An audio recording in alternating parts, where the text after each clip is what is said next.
Sebelum nonton videonya, jangan lupa subscribe channel kita ya.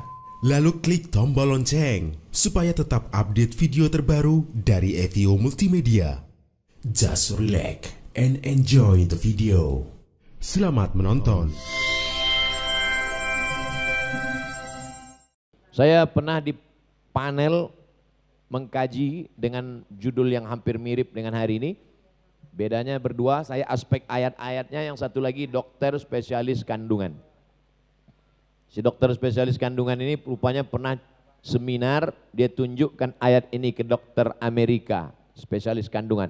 Dokter Amerika, ya, ini ada ayat dalam Al-Quran cerita tentang penciptaan manusia dalam rahim. Apa kata si dokter Amerika? Mungkin Nabi kamu sudah punya teleskop. Karena mereka rasional, mereka bagi kita mudah saja. Dari mana Nabi Muhammad tahu ayat ini? Wa ma yantiqu anil hawa. Dia tidak bicara mengikut hawa nafsunya. In huwa illa wahyun yuha wahyu. Oleh sebab itu maka saya bangga di UII 2017 saya datang, apa kata Pak Rektor Ustadz Abdul Somad? Ternyata yang paling banyak di Fakultas Kedokteran itu adalah yang dapat beasiswa itu anak-anak penghafal Al-Quran. Mudah-mudahan sampai hari kiamat insya Allah. Kenapa Ustadz bangga? Karena mereka yang jadi dokter hafal Quran itulah yang paling bisa menceritakan tentang ayat ini. Betul apa betul? Bayangkan dokter spesialis tamat UII Yogyakarta, pulang ke kampung halamannya, jadi dokter di rumah sakit atau kepala puskesmas atau kepala dinas kesehatan, dan dia menjelaskan ayat ini. Berikut ini mari kita dengarkan pengajian menjelang tarawih dari Isya yang disampaikan oleh dokter spesialis tentang kandungan, ayat Quran dan Sunnah. Pasti semuanya serius. Karena yang disampaikan itu dalam satu hembusan nafasnya ada ayat dan ilmu yang dia tekuni. Tapi apa yang terjadi sekarang di tengah umat? Malam pertama, la'allakum tattaqun. Malam kedua, mengapa kita puasa? Malam ketiga, takutlah kepada Allah. Malam keempat, keutamaan Lailatul Qadar. Islam menjadi amat sangat menarik ketika alumni-alumni ini nanti bicara sesuai dengan ilmunya masing-masing. Ini kalau saya cerita bagaimana proses janin dalam kandungan, kalau saya ceritakan ini secara detail, saya yakin Bapak Ibu yang dokter pasti, loh kok perasaan nggak gini? Karena kata pepatah Arab, man takallama fi ghairi fannihi ata bil ajaib. Siapa yang bicara bukan pada bidangnya, ngomongnya ajaib-ajaib. Aneh-aneh. Makanya saya selalu suka kalau integrasi ilmu pengetahuan ini di panel dengan dokter. Suatu ketika saya pernah ditelepon dari Universitas Riau. Assalamualaikum Ustaz Abdul Somad. Waalaikumsalam. Bisa Ustaz datang ke kampus kami? Insya Allah. Apa pembahasannya? Otak. Wah, kalian mungkin salah hubung, salah kontak ini. Saya Abdul Somad yang Ustadz, bukan yang spesialis otak. Ustadz nanti di panel dengan spesialis otak. Jadi Ustadz cerita tentang ayat-ayat berpikir, tentang hadis-hadis akal, nanti dokter bercerita. Ternyata duduk dengan dokter sebentar itu, saya banyak dapat pengetahuan. Terutama ayat yang selalu saya baca dalam sholat. Nasiyatin, kazibatin, khoti'ah, nasiyatin, ubun-ubun. Kalau bayi kecil nampak dia gitu kan. Pernah ngeliat bayi kecil kelihatan? Jangan ditusuk, lembut itu. Nasiyatin ubun-ubun, kadzibatin pembohong, khotiatin pelaku dosa. Tolong jangan dipoto. Nanti.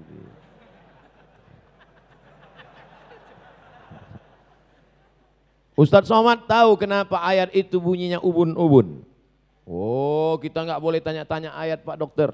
Terima aja apa adanya. Nah, gitu caranya kalau kita nggak bisa jawab. Waktunya tanya-tanya.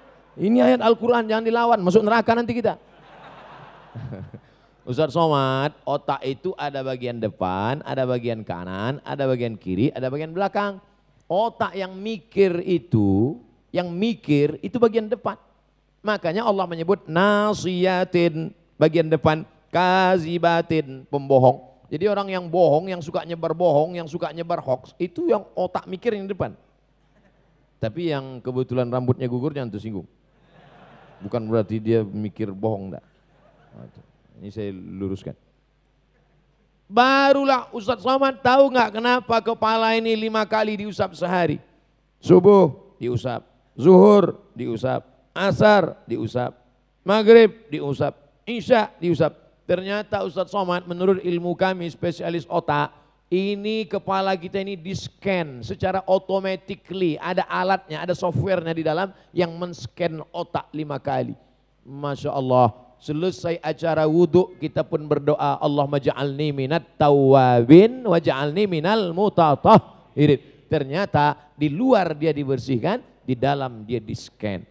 Siapa yang bisa menjelaskan itu? Spesialis otak. Saya copy paste dari dia. Oleh sebab itu maka kalaulah umat ini disibukkan dengan ilmu pengetahuan yang digali, yang dieksplorasi dari Quran, maka pertikaiannya, pertengkarannya dalam tanda kutip adalah tentang isi Al-Quran, tentang sains, tentang medikal, tentang ekonomi, tentang politik. Bukan mengkaji yang menghabiskan waktu. Apakah anjing Ashabul Kahfi warnanya hitam apa merah apa hijau? Apa ini?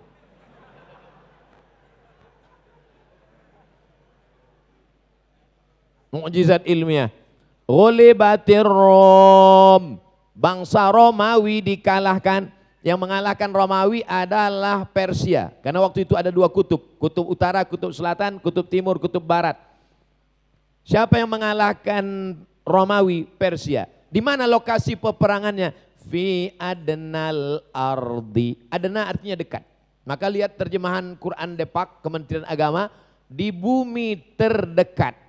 Karena maksudnya adalah tempat berperang itu di Yordania, di Laut Mati, Al-Bahrul Mayyit, Laut Mati.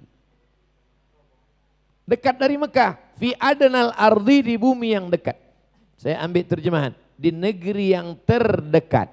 Kalau saya mengatakan Dr. Nur Khalis dekat dari saya, Dr. Nur Khalis adna minni mauqi'an, dia dekat dari saya. Ternyata setelah diteliti, kok hilang? Ternyata setelah diteliti ada makna kedua. Terendah. Terendah. Ini dia hasil penelitiannya. Ternyata ada permukaan bumi yang terendah 280 meter di bawah permukaan laut. Apa dia? Itulah dia Laut Mati di Yordania. Mengapa disebut mati? Karena ikan pun tak hidup di dalam, saking kan asinnya. Siapa yang masuk ke dalam laut mati itu terapung. Yang punya kadas kurap gatal hilang.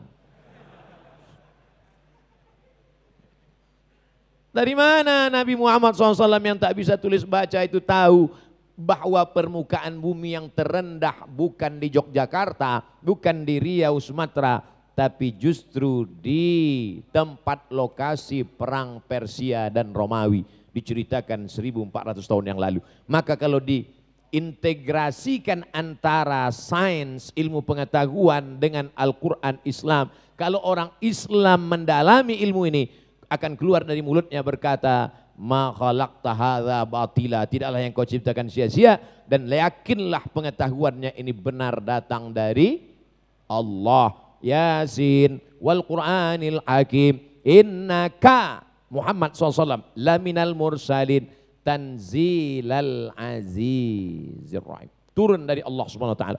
Masalah dengan orang beriman semuanya tak ada masalah.